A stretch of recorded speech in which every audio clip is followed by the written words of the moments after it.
I'm a lifeguard, not a waitress. Mobile, formatting, yada yada. So I just got this job at a country club pool as a lifeguard. The pay is terrible, the people are terrible, the food is decent. The layout of this place is weird, due to COVID. You come in by the guard office, my office, and you have to leave by the poolside grill. No exceptions. So the poolside grill has its own servers and tables, to keep glass away from the pool.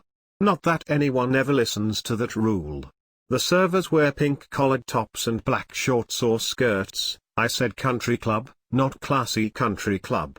I wear a big white shirt that says guard on the front and back, a hat, a whistle, and sunglasses. So one lovely, 90-degree afternoon I get down off the guard stand and head over to the grill to get myself a refill on water. This lady taps on my shoulder and asks me to get her another drink. I can't remember what kind, so we'll call it a Cosmo. I tell her in my customer service voice that I'm a guard, not a server, and I'm only here for water. She scoffs and opens her mouth to say something snotty. I just know it, so I say it again in my guard voice. Ma'am, I'm refilling my water. A server will be by shortly to get you another Cosmo. And I walk off. My pool manager comes up to me with that look on his face and I just give him attitude. How else did he want me to handle it? He hired me to guard lives, not serve drinks. Was I bitchy? Totally. Was I overheated, cranky, and thirsty? Not to mention underpaid? You bet. Next post. I'm clearly not a flight attendant. The usual on mobile formatting comment. I was on a flight to somewhere in Europe from London, unsure where, as this was a while ago, flying with a low-cost air carrier, think orange logo. The plane had landed and people were getting up to try to depart before the doors of the aircraft had opened. I was in the aisle seat and stood to get my bag out of the overhead locker when I felt a tapping on my shoulder. 2 rows of seats back, a woman is cramped into the aisle and looking at me dead in the eyes.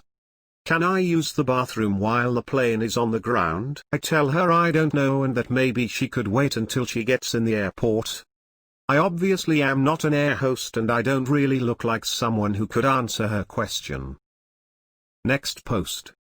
Whistling at me is not the way to go. This just happened 1 hour ago.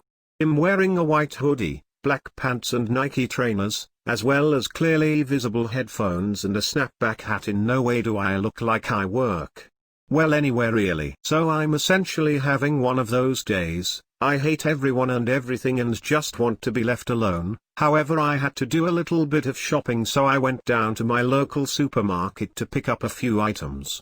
Bit of food, drinks, etc. Walking around with my cart, headphones on, listening to old rock songs like Linkin Park, 3 Days Grace, that kinda thing, just going about my day. When my phone rings, which cuts my music off, so I answer the phone and take my headphones out, just so I don't end up shouting inside a busy supermarket like a crazy person when a soft excuse me gets said.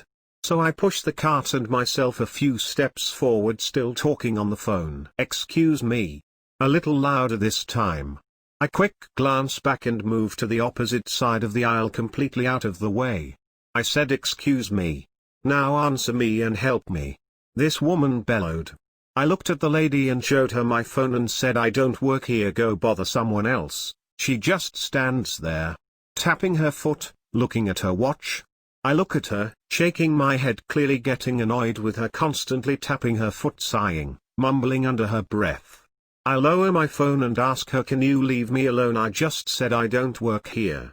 She just shakes her head, looks back at her watch, then whistles at me like a dog. Holding her arms out to her side, are you done yet? I need you to help me.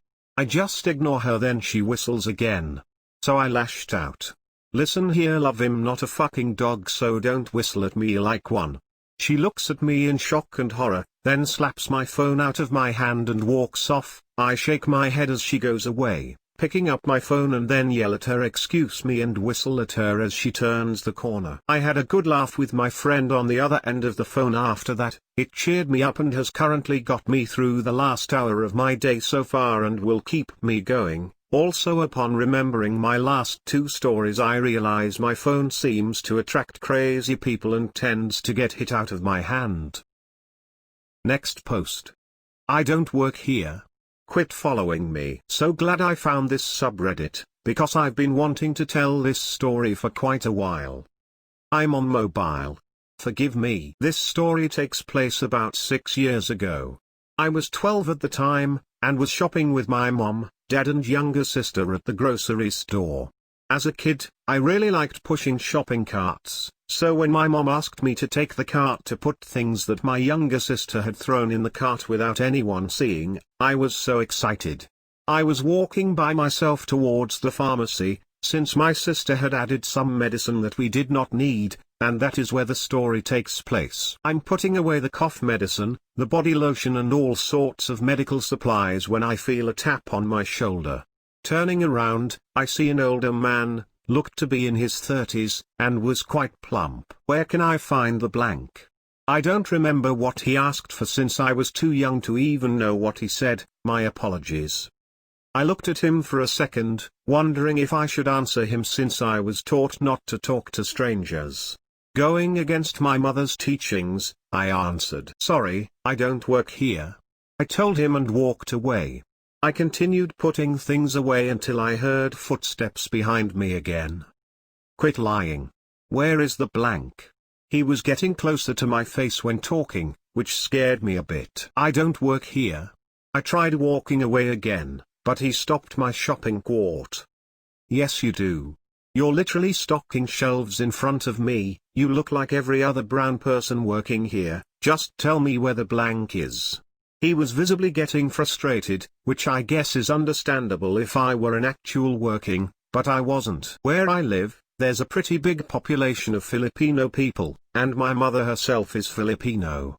Although I'm only half Filipino, I'm still fairly brown, and I was just below the average height of Filipino women, but other than that, I was not wearing any employee clothing, I didn't have a name tag, and I looked my age. I decided not to answer him this time and kept walking.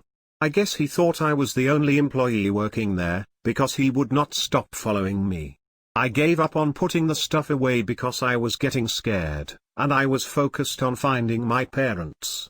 I was swerving through the aisles, went in and out of the departments in the store, I even passed many actual workers, yet this guy would not leave me alone. When I got to the bakery, I could see my dad's Pittsburgh Penguins hat and I called out to him. "Dad. Tell him I don't work here." I ran up to my dad and gave him the shopping cart and hugged his side. "He's following me." My dad turned to me and stared at the man behind me. My dad is a 6'4" white man with an impressive beard and many tattoos. Before he was diagnosed with Crohn's, he was pretty buff and beefy, and has the best RBF I've ever seen. It's no wonder all my ex-boyfriends were scared of him. "Why are you following a 12-year-old girl around the store?" My dad spoke him, making sure I was by his side. I don't remember the man saying anything to my dad at all, just that he gave my dad the finger and turned away. My mom likes to use that story as an excuse on why kids shouldn't talk to strangers. There's really no exciting end to this story, besides the fact that I was no longer allowed to walk around a store by myself until last year. Next post. Karen got slapped. Okay, so this only just happened a few hours ago and I still have a bit of an adrenaline rush, so bear with me. As everyone is bound to know, shopping lately has been a little hectic. The mass crowding has gotten better now that there are limitations on how many people can enter a shop at one point, but everyone is still pretty stressed out and all dolled up in their lovely fashionable face masks. All that being said, there is no excuse for what this woman did. I live in England, and over here we have a certain big supermarket store with a burgundy/orange themed uniform. So after finally getting through the queue into the store, I grabbed a cart and I was off. I was there for maybe 20 minutes when I rounded the condiments aisle and caught what happened. First, there was a woman, younger looking, maybe a teenager, who was wearing an orange jacket, but it looked like one of those bright neon tracksuit ones, not the uniform, crouching down on her knees looking through whatever was on the lowest level. I do that sometimes. The cheaper stuff tends to be from food companies who can't afford the premium shelf space, and she was wearing AirPods. Next, there was an older woman. Not a Karen in the typical haircut, overweight, overdressed sense, but she did have that face. That, I'm too important to be kept waiting, serve me now, peasant face, and no mask, standing behind this clearly oblivious girl. She had to have been trying to get her attention before I even walked into the aisle, and for some reason, the moment I appeared, she snapped. I'll never know what possessed her, but this older lady actually reached down and grabbed the younger by her underarm, yanking her up to face her. The girl reacted as I believe many people would, without even asking questions. She yelped, spun off balanced, and clocked Karen right in the face. It was glorious. The woman's nose started bleeding, and the young lady was just standing there in shock. Someone loudly announced they were going to go get an employee, while I put myself between the Karen and the young girl, fearing the older woman may try to retaliate. The girl looked dumb with shock. Meanwhile, Karen started screaming. I didn't really catch what she was saying in the haze of it all, but I know a bloke behind me was shouting back at her, telling her she shouldn't have grabbed the girl and that it was her own fault. More screaming, then the employees showed up. From there, it was just a matter of getting everyone's stories. Pretty much everyone who stuck around saw Karen grab the girl first, so Karen had no leg to stand on, though it didn't stop her from demanding the police be called and that she was going to press charges. The police had already been called by a manager, and us witnesses were asked to stay and wait for them.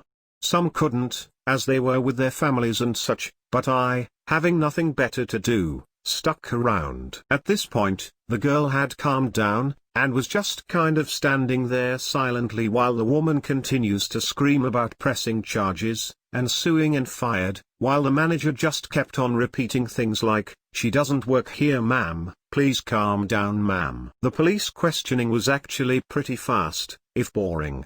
Not at all as interesting as it is in the movies. I didn't get to see a grand parade of Karen being dragged away in cuffs, sadly. Once all the statements had been taken, both women were escorted outside by police, and that was pretty much the end of it for me. I did still see them in the parking lot speaking to different officers, but couldn't get close enough to hear anything that went down. I made sure the police and the store had my number, just in case, finished my shopping, and then went home. It's been a few hours, it was surreal, and I'm actually kind of hoping it ends up on YouTube in the next few days. So there's my story. Hope it entertained. Thank you for watching. This weekend I'm not going to upload since I need time to edit videos and get them up. See you next time, my dudes.